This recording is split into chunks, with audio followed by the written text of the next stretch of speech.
宜兰头城唱歌9月初2要举行，不过今日传出讲，这参赛的选手因为不满大会讲爱超身躯的规定，伫领队会议有7名领队就安尼死来离开，而且因连署声明放弃参加比赛。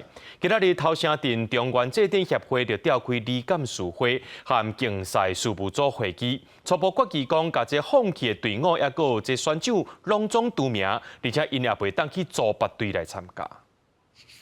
一张纸的声明有7名领队签名，表示要退出今年头城唱歌活动，因为选手不满，大会要求选手进入会场，爱接受裁判超身躯，要求裁判应该也爱接受各领队超身躯，双方政治意见不同。时间很长到11点才有讲估的，都在里面，有时候要出去拿东西也不行了，怎么样？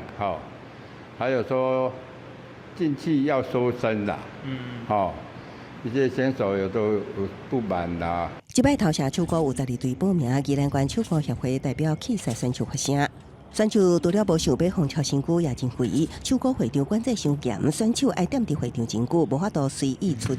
唱歌协会表示会继续协助大会甲选手协调，让比赛圆满进行。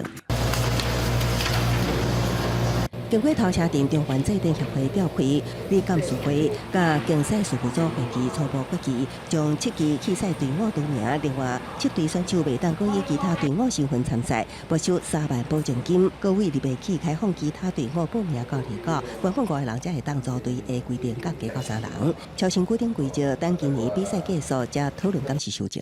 照因迄个弃赛的意愿，都是一个。 就开底开底，他没收赢的保证金是？嘿，保证金蛮没收嘿。但是后来也有持续在沟通说，我们是为了这个民俗活动，也为了地方和谐，我愿意参与这样的一个竞赛。